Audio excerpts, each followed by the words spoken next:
بسم اللہ الرحمن الرحیم نحمدہ ونصلی ونسلم علی رسولہ الکریم اما بعد فاعوذ باللہ من الشیطان الرجیم بسم اللہ الرحمن الرحیم یا ایہا الذین آمنوا کتب علیکم الصیام کما کتب علی الذین من قبلکم لعلکم تتقون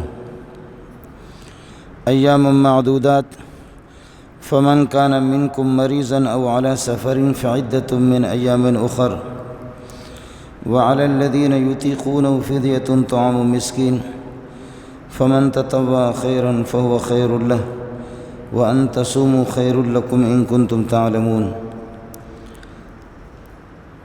اللهم صل على محمد وعلى آل محمد كما صليت على إبراهيم وعلى آل إبراهيم إنك حميد مجيد اللهم بارك على محمد وعلى آل محمد كما باركت على إبراهيم وعلى آل إبراهيم إنك حميد مجيد ارکان اسلام اور اسلام کے بنیادی ارکان میں سے ایک رکن روزہ ہے۔ ہر عبادت کی اپنی ایک تاثیر ہے، اپنا ایک اثر ہے، اور اللہ کے ہاں اس کا ایک ثواب اور بدلہ مقرر ہے۔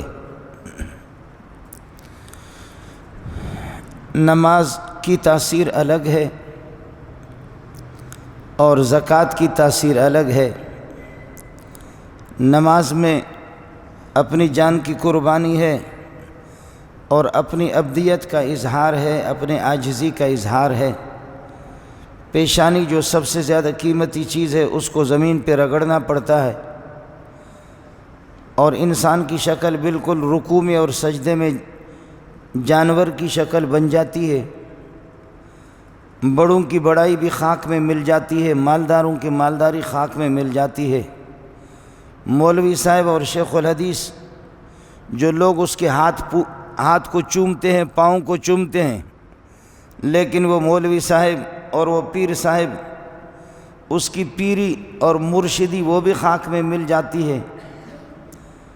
دیکھنے والے دیکھ رہے ہوتے ہیں کہ پیر صاحب کا حال کیا ہے، کہ رکوع میں اس کی کیا کیفیت ہے، سجدے میں اس کی کیا کیفیت ہے، اور پیر صاحب دائیں بائیں دیکھ بھی نہیں سکتا۔ امیر ہو، غریب ہو، صدر صاحب ہو یا کوئی بھی ہو، کسی کو بھی اجازت نہیں ہے۔ نماز کی اپنی ایک کیفیت ہے اور زکوٰۃ کی اپنی ایک کیفیت ہے۔ جس طرح کوئی مال کمائے سردی میں اور گرمی میں، ملک کے اندر ملک سے باہر پسینہ وہ بہائے، خون پسینہ اپنا خرچ کرے، لیکن یہ ہے کہ اس کو 40واں حصہ سال پورا ہونے پر اللہ کے راستے میں دینا ہے۔ نہ بیوی بچوں کی مرضی ہوتی ہے، نہ خود اپنی محنتیں اور مشقتیں جب اس کو یاد آ جاتی ہے کہ اس مال کے لیے میں نے کتنی محنتیں کی ہے، لیکن 40واں حصہ اٹھا کر کے فقیروں کو اور مسکینوں کو دے دوں، لیکن رب کا حکم ہے، وہ اس کو کرنا ہے۔ حج میں آپ دیکھیں، امیر ہو یا غریب ہو، بادشاہ بھی ہو، لیکن سلے ہوئے کپڑے اس کو پہننے کی اجازت نہیں ہے۔ اپنے کپڑے اتار کر کے ننگا سر ہو کر کے ننگے پاؤں کا مطلب یہ ہے کہ ایسے جوتے استعمال نہیں کر سکتے جس میں اس کے پاؤں کی اوپر والی جو ہڈی ہے یہ چھپ جائے، پاؤں کھلے رہتے ہیں۔ اور احرام کی حالت اس کی دیکھو کہ کس طریقے پر غیر سلے ہوئے کفن کے 2 کپڑے پہنے ہوئے۔ اللہ تعالیٰ مکہ اور مدینہ کی زیارت آپ کو کرائے، آپ جا کر کے دیکھیں کہ عرفات میں کون سی راحت ہے، اور مزدلفہ کے اندر کون سی راحت ہے، اور یہ کہ منی کے اندر کون سی راحت ہے۔ ٹھوکر کھا رہے ہوتے لوگ۔ پچھلے سال لوگ بھی دیکھ رہے تھے، رو رہے تھے کچھ لوگ، اور مجھے بھی سمجھ میں نہیں آ گیا، ہم لوگ تو مولوی لوگ ہیں۔ خدا کی قسم، ایک آدمی قداور اس کی والدہ تھی، اپنی ماں کو اس نے کندھوں پر اٹھایا اور مینا کے اندر بڑی تیزی سے جا رہا تھا۔ ویل چیئر پہ تو لے جاتے ہیں آدمی، دھکا تو دیتے ہیں، لیکن یہ ہے کہ ایک آدمی اتنی قداور، بعض خواتین کمزور قسم کی ہوتی ہے، وہ چیز بھی نہیں تھی، وہ خاتون ایسے جسیم قسم کی خاتون اور قداور خاتون، لیکن بیٹا بھی ایسا تھا، وہ بھی طاقتور۔ چلو اگر میں اپنی ماں کو کندھے پر رکھ کر کے یہاں سے اس کلاس تک لے جاؤں، آگے جو بلڈنگ ہے اس بلڈنگ تک لے جاؤں، لیکن یہ ظالم کا بچہ یہ تلبیہ پہ پڑھ رہا تھا اور بڑی خوشی سے والدہ اس کے کندھوں پر سوار تھی۔ نہ کرے، تھکاوٹ کے آثار تو سوال ہی نہیں ہے، محسوس ہی نہیں ہو رہے تھے۔ جہاں حرارت ایمانی موجود ہو، جہاں والدین کی عظمت کا علم ہو اور والدین کی قدر کا علم ہو، جہاں رب کے حکم بھی ہو، تو پھر ایسی صورت میں طاقت کو کرنا کیا ہے؟ طاقت تو تھی لیکن کوئی تھکاوٹ کے آثار محسوس ہی نہیں ہوتے تھے اس بندے پر۔ بڑی خوشی کے ساتھ دوڑ لگا رہا اور جا رہا ہے، تلبیہ بھی پڑھتا جا رہا ہے اور والدہ اس کے کندھے پر ہے۔ ہم بھی مولوی لوگ میرے جیسے نالائق دیکھ کر کے حیران ہو گئے کہ ربا اس کا سوال ہی نہیں ہے کہ ہم اپنی ماں کو یہاں سے ادھر تک اٹھائیں۔ ہماری تقریریں تو اچھی ہوتی ہے، تقریر رٹے لگا کے لوگوں کو تو بتاتے ہیں، کہنے کو تو سب کچھ آسان ہے لیکن کرنے کو بہت مشکل ہے۔ حج کا اپنا ایک مسئلہ ہے، ننگے سر ہو کر کے آدمی کی ساری عزتیں خاک میں مل جاتی ہے، کپڑے بھی نہیں ہے۔ عزت کا عبدیت کہتے ذلت کو، ہم عبد ہے اور وہ معبود ہے، ہم عبد ہے اور وہ معبود ہے۔ تو عبدیت کے لیے رہا کیا ہے؟ اپنی ساری عزت خاک میں ملانا ہے، رب کے سامنے کوئی سر نہیں اٹھا سکتا۔ ہماری بدبختی ہے کہ اپنے بھائیوں کے سامنے ہم تو بڑے بھتو خان بنے رہتے ہیں لیکن اللہ کے سامنے نہیں۔ یہی حال ہے روزے کا۔ اللہ اکبر۔ ہر عبادت میں، نماز میں بتایا جا رہا کہ ہاتھ باندھو، رکوع میں جاؤ، سجدے میں جاؤ، تجھے اندازہ ہو جائے 5 وقت تک کہ تو عبد ہے، تو معبود نہیں ہے۔ یہ جو گندم ہے نا، گندم بہت گرم ہے، یہ مچھلی گرم ہے، یہ انڈے گرم ہے، بعض چیزیں کھا کر کے آدمی پھر یہ کہ اپنے شلوار میں نہیں رہتا، اپنے کپڑوں سے باہر نکل جاتا ہے۔ یہ جو بہت سے خوراک ہیں نا، یہ پیپسی ہے، 7 اپ ہے، یہ جو فروٹ مروٹ ہے جو ہم لوگ کھاتے ہیں نا، تو پھر آدمی اپنے کپڑوں سے باہر نکل جاتا ہے۔ تو میرا رب 5 وقت آپ کو بتاتا ہے کپڑوں کے اندر رہا کرو۔ تیری فٹ پہاڑ کی نہیں ہے، تیری قد وہ پہاڑ کی نہیں ہے، آپ کی قد جو ہے نا وہ 5-6 فٹ کی ہے۔ اِنَّكَ لَن تَخْرِقَ الْأَرْضَ وَلَن تَبْلُغَ الْجِبَالَ طُولًا۔ تو کھینچ لے اپنے آپ کو، تو ربڑ تو نہیں ہے کھینچ کر کے تو پہاڑ تک پہنچے گا۔ تیری ہڈیاں اور گوشت ہے نا، تو پاؤں اٹھا کر کے زمین کو مار لے، جس زمین پر پوری کائنات چل رہی ہے، پہاڑ اس پہ رکھے ہوئے، وہ زمین برداشت کر رہی ہے، تیرے جو ہے نا 70-80 کلو والے وزن کو اٹھا کر کے پاؤں مار لے۔ اِنَّكَ لَن تَخْرِقَ الْأَرْضَ، تو زمین کو چیرے گا نہیں، پھاڑے گا نہیں، مار لے قدم جمع کر کے۔ وَلَن تَبْلُغَ الْجِبَالَ طُولًا، گردن اپنے اونچی کر لے، تو پہاڑ تک پہنچ سکتا ہے؟ وہ بیوقوف مینڈک کی طرح ہوگا کہ چھوٹے سے کھڈے کے اندر ٹر ٹر ٹر اس طرح کر کے، اس کا اپنا نظریہ یہ ہے کہ اونٹ میرے برابر نہیں، میں اس سے بھی بڑا ہوں۔ مینڈک بننے کی کوشش نہ کر، انسان بن۔ زکوٰۃ کی اپنی ایک تاثیر ہے، حج کی اپنی تاثیر ہے، نماز کی اپنی ایک تاثیر ہے، لیکن روزے کی اپنی تاثیر ہے۔ آپ کو حیرت ہوگی، حدیث میں آتا ہے، رسول پاک صلی اللہ علیہ وسلم نے فرمایا کہ حق تعالی شانہ فرماتے ہیں الصوم لی وانا اجزی بہ، الصوم لی، روزہ میرا ہے، میں اللہ اس کا بدلہ خود دیتا ہوں۔ تو کیا زکوٰۃ تیری نہیں ہے؟ یا اللہ حج تیرا نہیں ہے؟ نماز تیری نہیں ہے؟ تلاوتیں ذکر و اذکار تیری نہیں ہے؟ ساری عبادات کے درمیان سے روزے کو اٹھا کر کے فرماتے ہیں الصوم لی، روزہ خالص میرا ہے۔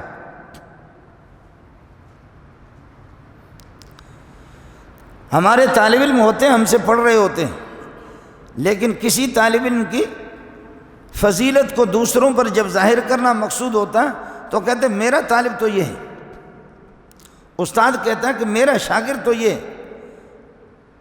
شاگرد تو دوسرے بھی ہوتے ہیں، لیکن اس کی فضیلت کو ظاہر کرنے کے لیے وہ کہتے ہیں شاگرد تو یہ ہے۔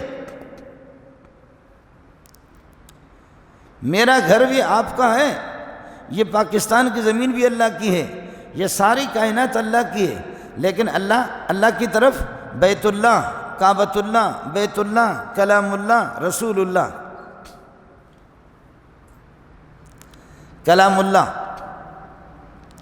یہ اس کی اہمیت کو ظاہر کرنے کے لیے رسول اللہ، رسول اللہ، اللہ کے رسول، اس کے بعد کون سی نسبت رہے گی؟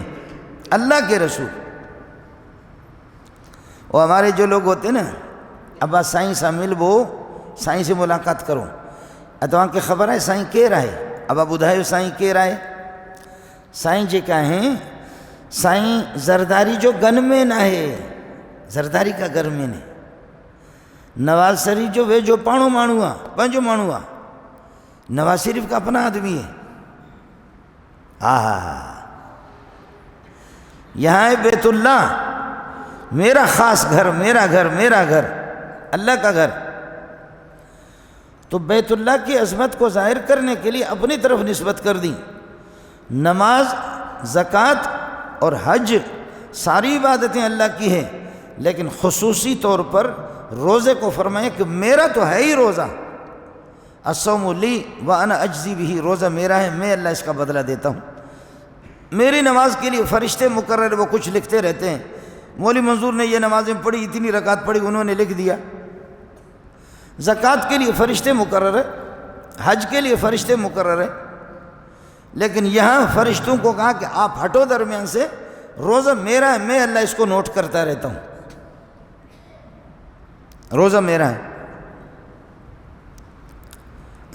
ظاہر ہے کہ شیخ الحدیث صاحب، مولوی صاحب پنکھوں کے نیچے روزہ رکھتا ہے، اور وہ ایک مزدور پٹھان غریب اور وہ بلوچ یا وہ کوئی سندھی 4 6 بلاک اپنے پشت پہ رکھ کر کے نیچے والی منزل سے 6ٹھی منزل پہ لے جاتا ہے، یا وہ لوگ جو بھیلچوں سے اٹھا کر کے بڑے بڑے ڈمپروں کو مٹی سے بھر دیتے، اس گرمی کے اندر بھیلچوں سے وہ ٹرکوں کو بھر دیتے ہیں، اور وہ لوگ جو بڑی بڑی بوریاں اپنی پشت پر اٹھا کر کے اس گرمی میں یہاں سے جائے گا، اور اللہ آپ کا بھلا کر پٹے پہ چڑھ کر کے گاڑی کے اندر رکھ لے گا۔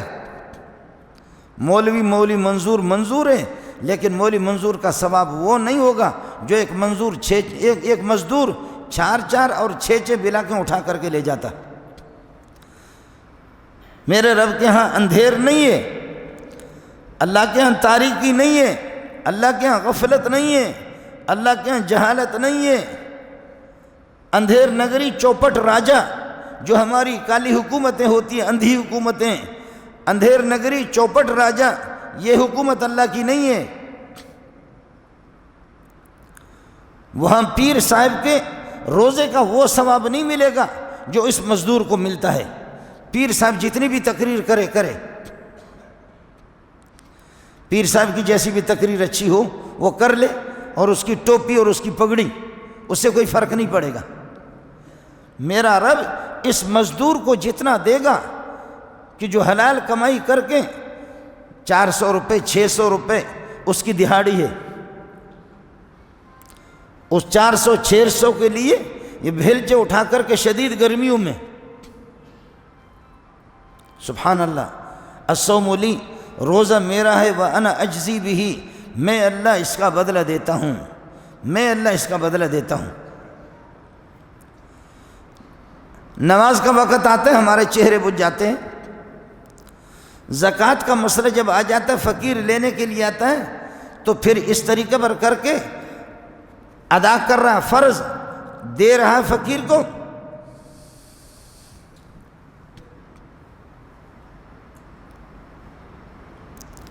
آیا سمجھ میں؟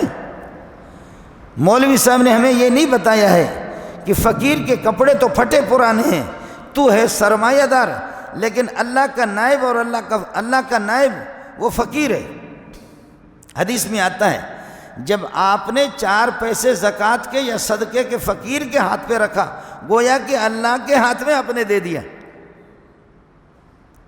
یہ مولوی صاحب کا مسئلہ نہیں ہے، فقیر کے ہاتھ پہ جب آپ نے رکھا اللہ کو دیا، اور وہ اللہ کا نائب اور اللہ کا قائم مقام اور اللہ کا نمائندہ جب میرے پاس آیا ہے، مجھے زکوٰۃ دینا ہے، نماز پڑھ رہا ہوں، کسی پر کوئی احسان نہیں کر رہا، اور روزہ رکھ رہا ہوں، کسی پر احسان نہیں کر رہا، 4 پیسے دے رہا ہوں، یہ میرا طریقہ ہے جی،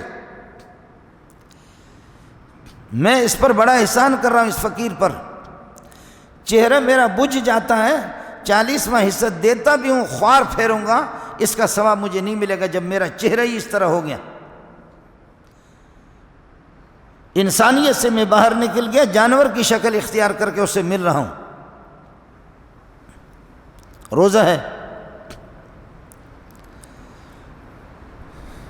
اس روزے کے اندر میں نے عرض کیا، اس وجہ سے ہر ایک کی تکلیف الگ ہے، ہر ایک کی محنت الگ ہے، ہر ایک کی مشقت الگ ہے، اس لیے روزہ میرا ہے۔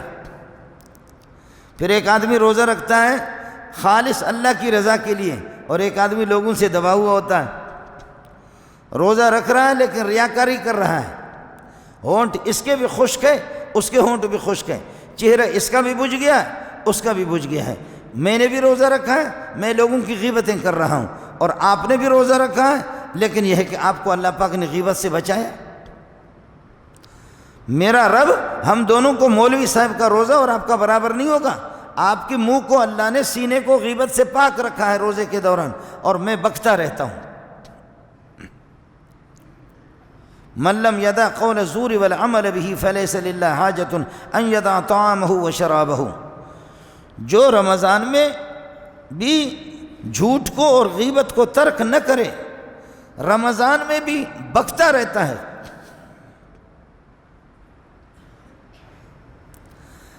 حافظ ابن قیم رحمۃ اللہ علیہ بات سمجھانے کے لیے کہتے ہیں کہ مقابلہ ہوا منہ کا اور وہ پاخانے والی جگہ کا، مقد کا، دونوں کا مقابلہ ہوا۔ منہ نے کہا کہ میں اچھا ہوں، پاخانہ والی جگہ نے کہا کہ میں اچھا ہوں۔ نام تو نہیں لیتا، حافظ صاحب نے روضۃ المحبین میں لکھا ہے، منہ کہتا ہے کہ میں اچھا ہوں، اور وہ گند والی جگہ کہتی ہے کہ میں اچھی ہوں۔ وہ کس طرح؟ تو پھر دونوں کے جب دلائل پیش ہوتے ہیں تو وہ گند والی جگہ جس سے گند نکلتا ہے وہ کہتا ہے کہ میں تجھ سے اس لیے اچھا ہوں کہ میں غیبت تو نہیں کر رہا، میں کسی کو گالی تو نہیں دے رہا، میں کسی کو ستا تو نہیں رہا۔ اگر گند نکلتا بھی ہے دھونے سے پاکی تو حاصل ہو جاتی ہے، لیکن تو ایسا گندا ہے کہ لوگوں کی غیبتیں کر کر کے۔ یہ حافظ صاحب کی بات سمجھانے کا انداز ہے۔ اس رمضان میں بھوک کو بھی برداشت کر رہا ہوں، پیاس کی تکلیف کو برداشت کر رہا ہوں، نڈھال ہو چکا ہوں، لیکن اس کے باوجود میرے منہ پہ کوئی کنٹرول نہیں ہے، اسی طرح بکتا رہتا ہوں، اسی طرح غیبتیں کرتا رہتا ہوں۔ تو پھر ہوا کیا؟ ادھر سے ایئر کنڈیشن لگائی آپ نے کمرے کے اندر، اور وہ دھڑا دھڑ ایئر کنڈیشن چالو ہے، لیکن کوئی ٹھنڈک حاصل نہیں ہوگا جب کھڑکیاں کھلی رہیں گی۔ جب کھڑکیاں کھلی رہیں گی اور دروازے کھلے رہیں گے تو اس ایئر کنڈیشن کا ہائی لیول پر آپ اس کو تیز کر دیں، لیکن اس سے کوئی ٹھنڈک حاصل نہیں ہوگی آپ کو۔ ادھر بھوک کی تکلیف برداشت کر رہا ہوں اور پیاس کی تکلیف برداشت کر رہا ہوں، اور ادھر میرا اس قسم کا بدبخت ہوں کہ ادھر سے پھر دروازے کھلے ہوئے، غیبت بھی کر رہا ہوں اور اللہ کو بلکہ حرام خوری بھی کر رہا ہوں۔ تو پھر اس تکلیف کا، اس روزے کا مجھے ثواب کیا ملے گا؟ ساتھی بڑی خوشی کے ساتھ، بڑی عقیدت کے ساتھ رمضان کا استقبال کر لیں، بڑی خوشی کے ساتھ اور بڑی عقیدت کے ساتھ۔ اور کوئی پتہ نہیں ہے، آج آپ بھی یہاں موجود ہیں، میں بھی یہاں موجود ہوں، ہو سکتا ہے کہ اگلے رمضان کو آپ میں سے بہت سے پیارے چہرے مجھے نظر نہ آ جائیں، یا مولوی صاحب تقریر سنانے والا آپ کو نظر نہ آ جائے۔ مولوی لوگوں کو بتاتے ظالم مولوی لوگ بتاتے ہو ظالم ہو سکتا ہے کہ اگلے سال ہم میں سے بہت سے لوگ موجود نہیں ہوں گے. یہ مولوی اللہ کا منشی ہے, یہ لکھتا رہے گا کہ اگلے سال تک کون, اگلے رمضان تک موجود ہے کون. مولوی کو خود مرنا نہیں ہے.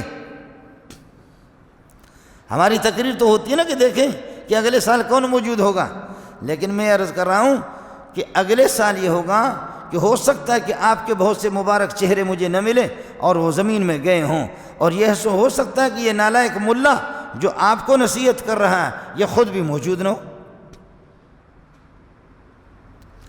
عقل مند انسان, عقل مند وہ ہے جو ماضی پر بھی نہیں روتا.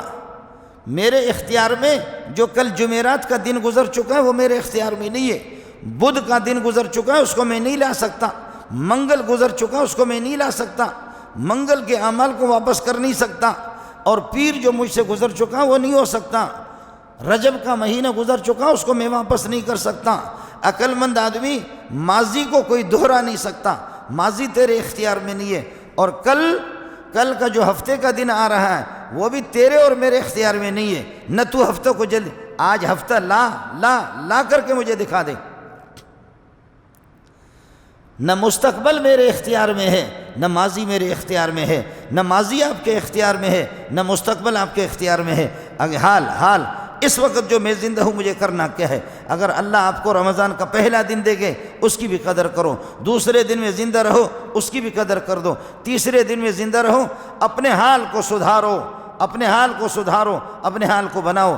ماضی تیرے اختیار میں نہیں, مستقبل میرے اور آپ کے اختیار میں نہیں, یہ کسی کے اختیار میں نہیں. یہی عقل مندی ہے. جو کچھ بن پاتا ہے, آپ کو میں عجیب بات بتاؤں, سبحان اللہ, ہم لوگ عبرت حاصل کرنے والے نہیں ہیں. اس آسمان کو دیکھتے رہو, کب تک دیکھو گے؟ یہ خوبصورت آسمان بھی دیکھو, ان درختوں کو بھی دیکھو, اور اپنی بلڈنگوں کو دیکھو, اور اس دن بھی ہوگا کہ میری اور آپ کی آنکھیں بند ہو جائیں گے, شاید یہ آسمان نظر نہ آ جائے. دیکھو اپنے بچوں کو گور کر کے دیکھو, بیوی کو دیکھو, لیکن ان کا دیکھنا اور ان کے ساتھ گپ شپ لگانا وہ مجھے اور آپ کو کام نہیں دے گی. جب آنکھیں بند ہو جائیں گے ان سے نظر ٹل جائے گی. جب آنکھیں بند ہو جائیں گی وہ غائب ہو جائیں گے. جب آنکھیں بند ہو جائیں گی یہ آسمان نظر نہیں آئے گا, کوئی بھی نہیں. جب آنکھیں بند ہو جائیں گی پراپرٹی میرے پاس نہیں آئے گی. جب آنکھیں بند ہو جائیں گی کوئی بھی نہیں آئے گا. جب آنکھیں بند ہو جائیں گی صرف یہ آئے گا میرے ساتھ, یہ صرف میرے ساتھ آئے گا. میرے اور آپ کے ساتھ یہ آئے گا. صرف روزے آئیں گے, زکوٰۃ آئے گی, حج آئے گا, نماز آئے گی. تو ایسا دوست پکڑ لو جو یہاں بھی تیرا دوست, قبر میں بھی تیرا دوست, محمد کی مجلس میں بھی تیرا دوست. دوست اس قسم کے اختیار کر لو, ایسے بے وفا دوستوں کو نہ لوکو. میں نے آپ کو بتایا کہ سکندر ذوالقرنین نے پوری دنیا کی حکومت کی. ہمارے یہ جو حضرات ہوتے ہیں نا, جیسے کہ نواب شاہ والا ہمارا ہے, میں نواب شاہ میں گیا ہوں, ہوتے نواب شاہ میں ماڑوں انہیں کی گاڑیوں ڈیندا ہی. نواب شاہ میں بھی کوئی اس کو ماننے کے لیے تیار نہیں ہے. اور ایک ہمارا اللہ آپ کا بھلا کرے وہ لاہور کا ہے, میں لاہور میں گیا ہوں, وہ منڈیا اس کو ایسے سناتے ہیں کہ توبہ توبہ. اس لاہور میں بھی بہت سے منڈے ہیں, ادھر لاہور میں بھی مکمل ان کی حکومت نہیں ہے. اور ایک اب تو میاں والی کا آ گیا. وہ میاں والی میں جب ہم گئے, میں گیا ہوں کہیں تو وہ میاں والی میں, وہ میاں والی بھی اس کو گالی دیتے, میاں والی والے. آپ کو بات سمجھ میں آ گئی؟ وہی اس کے گھر والے بھی, قرب و جوار والے بھی, وہ بھی لعنتیں بھیجتے ہیں. ایسی حکومت آپ نے دیکھی نہیں ہوگی جہاں سے سورج طلوع ہو جائے غروب ہونے تک, غروب سے لے کر کے مشرق تک, جہاں سے طلوع ہونے تک, شمال سے لے کر جنوب تک. کائنات کے اندر نمرود نے, بخت نصر بابلی نے, ان دو کافروں نے پوری دنیا کی حکومت کی. حضرت سلیمان علیہ السلام اور حضرت سکندر ذوالقرنین, دو مسلمانوں نے پوری کائنات میں حکومت کی. اور اللہ کا کافروں میں سے نمرود اور بخت نصر بابلی بڑے ظالم, بخت نصر بابلی اور باہلی دونوں ہیں کہ جس نے پوری کائنات کے اندر ان کی حکومت کی, ان کی حکومت رہی. لیکن پوری کائنات کی حکومت کرنے والے, پورے حکومت کار دو گدھے گزرے ہیں, دو اللہ کے پیارے گزرے ہیں. پوری کائنات کی حکومت کرنے والے 2 خنزیر اور گدھے گزرے ہیں، میں ان کی بات نہیں کر رہا۔ جو اللہ کو جانتے تھے، جنہوں نے پوری دنیا کی حکومت کی، ان میں سے سلیمان علیہ السلام ہے، ان میں سے حضرت سکندر ذوالقرنین ہے۔ سکندر ذوالقرنین جس وقت مر رہا تھا تو مرتے وقت اس کے آنسو آ رہے تھے، دائیں بائیں لوگ بیٹھے ہوئے تھے، تو اس موقع پر اس نے کہا ربا وفادار تیری ذات ہے، ربا وفادار ہمدرد تیری ذات ہے۔ یہ جو میرے دائیں بائیں بیٹھے ہوئے یہ انتظار میں ہے سکندر ذوالقرنین کی روح نکل جائے، ہم حکومت بانٹ لیں، کائنات کی دولتوں کو بانٹ لیں۔ یہ میرے دائیں بائیں جو بیٹھے ہوئے ہیں نا، یہ اسی انتظار میں، یہ اس لیے بیٹھے ہوئے۔ حضرت سلیمان علیہ السلام، ان کے والد داؤد علیہ السلام، سبحان اللہ، داؤد علیہ السلام تو فرماتے تھے کہ جب میں نماز شروع کرتا ہوں، جب میں ذکر شروع کرتا ہوں، اس وقت کوئی ماں کا لال آ کر کے تو میری نماز خراب کرے۔ میرے رب نے اپنے لاڈلوں کے ساتھ تھوڑا سا فرشتوں کو ایک دفعہ بھیجا، لیکن عام بس کی بات کسی کی نہیں تھی۔ ایسا غرق ہوتا تھا ایسی نماز میں اور عبادت میں، ذکر و اذکار میں۔ داؤد کو اللہ نے ایسی آواز دی تھی، جب جھوم جھوم کر کے ذکر کرتا تھا تو پہاڑ بھی جھومتے تھے۔ قرآن یہی کہتا ہے۔ میں جیو ٹیلی ویژن کی خبریں آپ کو نہیں سنا رہا ہوں، قرآن کی بات آپ کو بتا رہا ہوں۔ قرآن کہہ رہا کہ جب وہ جھومتا تھا اس کی آواز تھی۔ آپ بھی دیکھیں عبد الرحمن سدیس سب کو گھما دیتا ہے، جھوم جاتے ہیں لوگ۔ بعض لوگ قرآن پڑھنے والے اس قسم کے ہوتے ہیں کہ واہ واہ لوگ جھوم جاتے ہیں، اور بعض ایسے ہوتے ہیں کہ جو قرآن پڑھتے ہیں لوگوں کو بخار چڑھتا ہے۔ داؤد علیہ السلام کی آواز ایسی تھی، جب ذکر کرتا تھا درخت بھی جھومتے تھے، پہاڑ بھی جھومتے تھے، اور مزے کی بات بتاؤں، اوپر سے پرندے آتے تھے، وہ آواز سن کر کے گر جاتے تھے نیچے، ایسی آواز تھی اس کی۔ یسبحن والطیر، پہاڑ بھی تسبیح پڑھیں، پرندے بھی تسبیح پڑھیں، یہ سارے کے سارے ایسی پیاری آواز آپ کی تھی۔ میں عرض کر رہا تھا کہ پوری دنیا کی حکومت کرنے والے، لیکن انہوں نے یہ بتا دیا کہ اس دنیا کو چھوڑ کر کے دولتوں کو، آخر میں آپ نے کہا کہ لوگوں، حضرت سکندر ذوالقرنین نے کہا لوگوں مال جمع کرنا بھی مجھ سے سیکھو اور چھوڑنا بھی مجھ سے سیکھو۔ دیکھو آج میرے ہاتھوں کو دیکھو، خالی ہاتھ جا رہا ہوں۔ مال جمع کرنا بھی سیکھو کہ پوری دنیا کو سمیٹا، پوری دنیا کا حاکم بن گیا۔ جہازوں کا سلسلہ نہیں تھا، لیکن پھر بھی سورج طلوع ہونے پہ پہنچا۔ جہازوں کا سلسلہ نہیں تھا، لیکن جہاں سورج غروب ہوتا ہے قرآن اس کو بتاتا ہے سورہ کہف کے اندر، وہاں بھی پہنچا۔ کیا کیفیت تھی میرا رب جانتا ہے کہ وہ کیسے پہنچے۔ وَوَجَدَهَا تَغْرُبُ فِي عَيْنٍ حَمِيَةٍ، کیچڑوں میں ایسی شکل تھی کہ جہاں سورج جا کر کے غروب ہو رہا، جہاں سے سورج طلوع ہو رہا ہے، بغیر سواریوں کے کیا سواریاں تھیں۔ سلیمان علیہ السلام پوری دنیا کی حکومت کیا سواری تھی، سبحان۔ وَسَخَّرْنَا لَهُ الرِّيحَ تَجْرِي بِأَمْرِهِ رُخَاءً حَيْثُ أَصَابَ، ہم نے ہواؤں کو مسخر کر دیا، اٹھاؤ میرے تخت کو اٹھاؤ، تخت پر بیٹھے ہوئے ہوائیں لے کر کے چل رہی اس کو۔ یہ قرآن آپ کو بتا رہا ہوں۔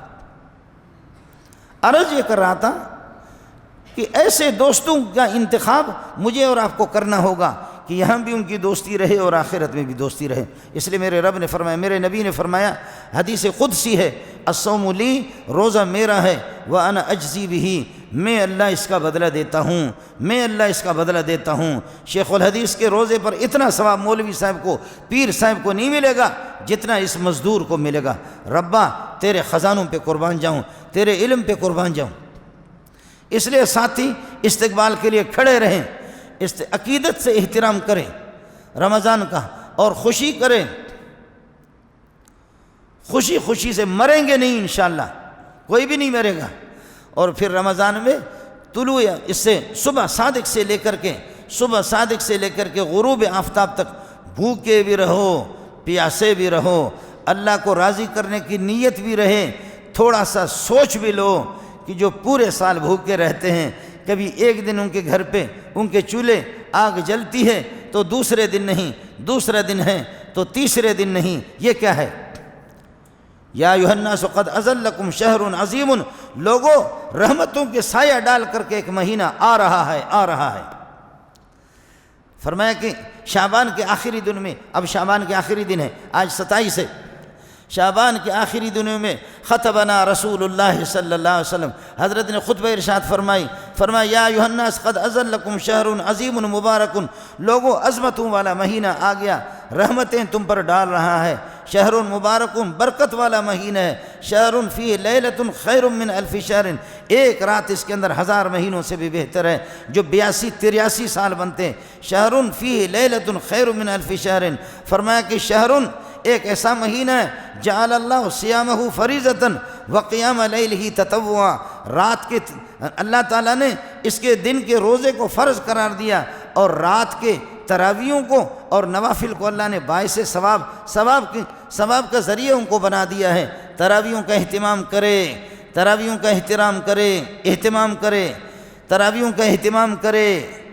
کرے، اور دیکھ لو ایسا حافظ جو کہ وہ کچھ پڑھے تو آپ کو پتہ بھی چلے۔ ذالک الکتاب لا ریب فیہ ھدی للمتقین الذین یؤمنون بالغیب ویقیمون الصلاۃ ومما رزقناہم ینفقون۔ کچھ تو پتہ چلے، ایسا بلوچ، ایسا پٹھان، ایسا سندھی، ایسا مہاجر حافظ منتخب نہ کرو، اللہ اکبر، اللہ اکبر، اس حافظ پہ بھی لعنتیں برستی ہے، پیچھے پڑنے والے بھی اسی طرح۔ تم اس طرح رب کے ساتھ آپ مجھ سے پوچھو تو صحیح کہ کون ہو، تو میں کہ منظور احمد والد نے قوم شیخ زید سے رہنے والے بلوچستان سے آئے ہیں، وہاں پر رہتے منگل قوم کا، لیکن لگا آپ کو پتہ نہیں، آپ نے کبھی دیکھا، ہمارے قوم کو نہیں دیکھا، تو آپ کہیں گے تو آپ تو مذاق کر رہے ہیں ہم پر۔ میں نے بتا دیا کہ میں منظور احمد والد نیک محمد والد حاجی جمعہ خان، اس طرح اگر میں بولوں تو آپ کہیں گے کہ مولوی صاحب تیرا دماغ ٹھیک ہے؟ یہ کوئی طریقہ ہے بتانے کا؟ آپ سمجھ رہے ہیں نہیں سمجھ رہے؟ آپ کو کچھ سمجھ میں آ گیا کہ میں نے کیا کہا؟ منظور احمد والد نیک محمد والد حاجی جمعہ خان کو میں شیخ سنگ رہنے والے خزار کو وہاں پر مستقل رہتا ہوں، لیکن کبھی آپ نے نہیں دیکھا، ہمارے قوم کو نہیں نکال، اللہ اکبر۔ آپ کو مسئلہ سمجھ میں آ گیا کہ میں نے کتنی خبریں سنائیں، مینگل قوم کی تاریخ آپ کو بتا دی، لیکن آپ کو معلوم نہیں ہے یہ مذاق ہے ظالم قسم کے۔ بعض بوڑھے اور تلاش کرتے، یہ ہمارے بلوچ لوگ اور پٹھان لوگ کہتے واجہ حافظ نے F16 ہے، وجہ حافظ صاحب نے اشرا حافظ گشک نبی، اس کو حافظ نہ کہو، یہ مزن F16 ہے، وہ بھی بغیرت ہے، اور پیچھے پڑھنے والے بھی بدبخت ہیں، وہ بھی پرلے درجے کا، پتہ نہیں اس نے کس مدرسے میں پڑھا، اس کے اساتذہ کیسے منحوس ہوں گے، وہ کس بغیرت کاری نے اس کو پڑھایا۔ اتنا قرآن کے ساتھ مذاق، تو نہ پڑھو نا، ضرورت کیا ہے؟ میں خود بھی نالائق ہوں، لیکن سلیم اللہ چلا گیا، میں تیز پڑھتا تھا، سبحان اللہ، میں نے 30 سال نماز پڑھائی، تیز پڑھتا تھا، بلاتے تھے مجھے، کہتے ہیں کہ پڑھانا ہے انسان بن کر کے پڑھاؤ، نہیں تو دفع ہو جاؤ۔ آج سلیم اللہ نہیں رہا، آج سلیم اللہ بھی نہیں رہا، جو لوگ قرآن پڑھتے تھے، سلیم اللہ جھومتا تھا، روتا تھا۔ آج مولانا بنوری نہیں رہا، آج وہ قرآن سننے والے لوگ نہیں رہے، آج محمد صلی اللہ علیہ وسلم اور ابو بکر بھی نہیں رہے، جو ٹھہر ٹھہر کر کے قرآن پڑھتے تھے، تو میرا نبی بھی روتا تھا صلی اللہ علیہ وسلم، آپ کے آنسو بھی آتے تھے، جو شاگرد ٹھہر ٹھہر کر کے جو آپ کو قرآن سناتے تھے، میرے نبی مبارک آنکھوں سے موتیوں کی طرح اس طریقے پر آنسو آ رہے ہیں۔ اس قسم کا حافظ نہیں، دفع کر دو اس کو، بالکل یہ مذاق ہے، بالکل یہ مذاق ہے۔ فرمایا جعل اللہ صیامہ فریضۃ، اللہ نے اس کے روزوں کو فرض قرار دیا ہے، فرض، اور فرض قرض مرض کبھی بھی نہیں چھوڑو ان کو، فرض چھوڑو نہیں تباہی ہو جائے گی، قرض چھوڑو نہیں تباہی ہو جائے گی، مرض کا علاج کرو ورنہ تباہی آ جائے گی۔ فرض مرض قرض یہ چھوڑنے کی چیزیں نہیں ہیں۔ وقیام لیلہ تطوعا، اور رات کی تراویحوں کو ثواب کا باعث بنا دیا، ثواب ہی ثواب، ثواب ہی ثواب۔ من تقرب فی بخصلۃ کان کمن ادى فریضۃ فیما سواہ، ایک چھوٹی سی نیکی کرے گا، کوئی نفل کا اہتمام کرے گا تو عام دنوں میں جو فرض کا ثواب ملتا ہے یہاں آپ کو فرض کا ثواب ملے گا، معمولی نفلی نیکی سے، نفل 2 رکعتوں سے فرض کا ثواب ملے گا۔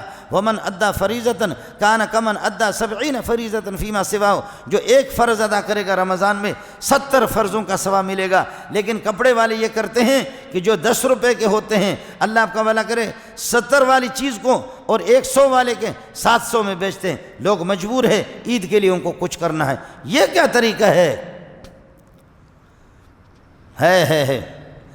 رمضان کی عظمتوں کو دیکھ کر کے آپ اپنے جائز پرافٹ اور جائز منافع آپ لے سکتے ہیں۔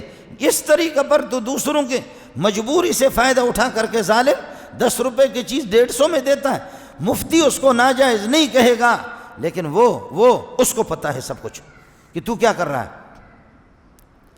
من تقرب فی بخصلۃ کان کمن ادى فریضۃ فیما سواہ، ایک نفلی عبادت کا ثواب فرض کا آپ کو ملے گا۔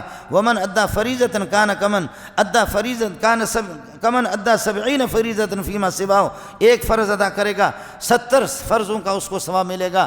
وهو شہر الصبر والصبر ثوابہ الجنہ، صبر صبر صبر، کھانے پہ صبر، پینے سے صبر، غیبت سے صبر، روکنا، صبر کا معنی روکنا، بریک لگاؤ، بریک لگانا بھی سیکھ لو، بریک لگانا بھی سیکھ لو۔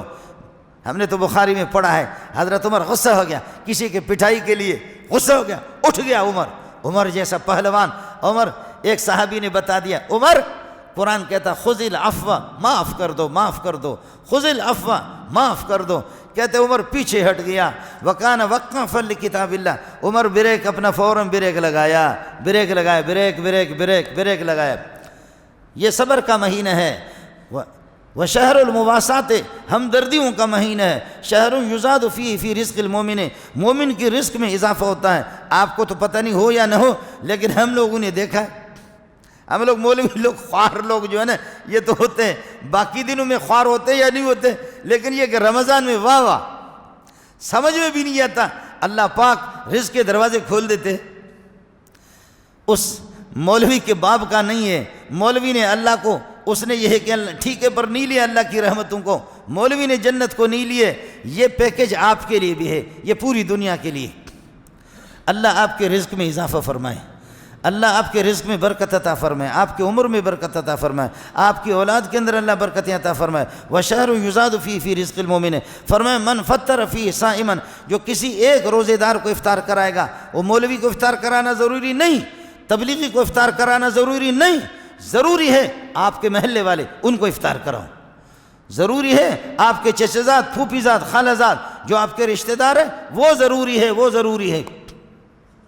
مولوی منظور ضروری نہیں، تبلیغی صاحب ضروری نہیں، ان کا حق ہے جو آپ کے قریب میں رہ رہے، ان کا حق ہے۔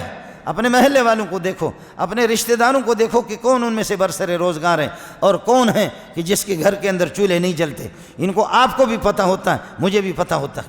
من فطر فیہ صائما کان مغفرۃ لذنوبہ، تیرے گناہ جھڑ جائیں گے، بخش جائیں گے، اللہ ان کو بخش دے گا۔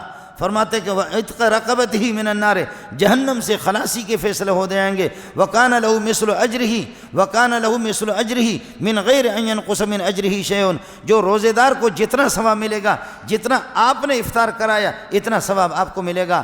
قالوا یا رسول اللہ ليس كلنا يجد ما يفطر الصائم، حضرت ہم غریب لوگ بھی ہم میں ہے، دل چاہتا ہے، کلیجہ باہر آتا ہے کہ کسی کے ہاتھ بٹائیں، کسی کو افطار کرائیں، لیکن ہمارے پاس وہ گنجائش نہیں ہے۔ لیس کلنا یجد ما یفطر الصائم، جو روزے دار کو افطار کرا دیں، گنجائش نہیں ہے۔ ہائے ہے، سمجھانے پہ قربان جاؤں، آپ نے کیسے سمجھایا؟ فرمایا کہ یعطی اللہ ھذا الثواب، اللہ یہ ثواب اس کو بھی دے گا، من فطر صائما علی تمرۃ او شربۃ ماء او مذقۃ لبن، فرمایا کہ پانی کا ایک گھونٹ یہ تو کر سکتے ہیں، کھجور کے دانے یہ تو کر سکتے ہیں، دودھ کا کہتے ہیں ایک پیالہ اور ایک گھونٹ یہ بھی کر سکتے ہیں۔ آپ میں ہوں گے بہت سے لوگ پیسے والے ہوں گے، ان کے مزدور بھی ہوں گے، من خفف عن مملوکہ، جو اپنے غلاموں سے، اپنے نوکروں سے اس مہینے میں آزادی کرے۔ میرے رب کی تباہی نہیں آئے گی، ہماری حکومتیں، ہماری حکومتیں خرافات. اس دن قائد اعظم پیدا ہو گیا, اس دن اقبال پیدا ہو گیا, اس دن پاکستان آزاد ہو گیا, اس دن فلان ہو گیا, اس دن چھٹی چھٹی چھٹی چھٹی. رمضان میں کوئی چھٹی نہیں.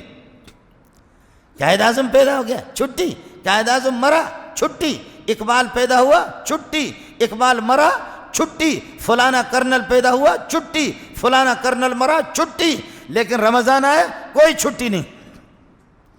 رمضان میں ملازمین کے ساتھ کوئی رعایت نہیں. اتوار میں چھٹی. میرے نبی نے فرمایا کہ الیہود لنا تبع غدا والنصارى بعد غد. جمعہ ہمارے لیے عظیم ہے, یہود کے لیے ہفتہ عظیم ہے, نصرانیوں کے لیے اتوار عظیم ہے. میرا باپ کوئی نصرانی گزرا کہ میں اتوار کو چھٹی کرتا ہوں؟ مجھ سے پوچھو تو صحیح نا. میں کسی نصرانی کا بیٹا ہوں کہ میں اتوار کو چھٹی کرتا ہوں؟ میرا ربا ان کو ہدایت دے یا اٹھا کر کے پھینک دے ان کو. تو اتوار کو چھٹی کرتا ہے, بے شرمی کی حد ہو گئی. لیکن جمعے کو تو چھٹی نہیں کرے گا. باقی دنوں میں اقبال پیدا ہوا, فلان پیدا ہوا, پاکستان 14 اگست کو آزاد ہو گئی, چھٹی چھٹی چھٹی چھٹی. شہر رمضان الذی انزل فیہ القرآن, اس میں قرآن نازل ہوا, اس میں چھٹی نہیں. اس میں کوئی چھٹی نہیں ہے. نوکروں کے ساتھ اور ملازمین کے ساتھ اس میں کوئی رعایت نہیں ہے. تو کس دنیا میں رہ رہا ہے؟ آخر تیرا واسطہ مسلمانوں سے پڑا ہے یا نہیں پڑا ہے؟ تیرے کان میں کسی مولوی نے پتہ نہیں وضو کے ساتھ اذان دی ہے یا بغیر وضو کے اذان دی ہے؟ مجھے سمجھ میں نہیں آتا. یا اذان ہوئی ہے تیرے کان میں نہیں ہوئی ہے؟ تیرے دوسرے کان کے اندر اقامت ہوئی ہے یا نہیں ہوئی ہے؟ تجھے کسی نے بتایا بھی ہے کہ لا الہ الا اللہ محمد رسول اللہ؟ من خفف عن مملوکہ, اپنے نوکروں سے, مزدوروں سے ان کی ڈیوٹی کے اندر رعایت کر لو, آسانی کر دو, چھٹیاں ان کو دے دو.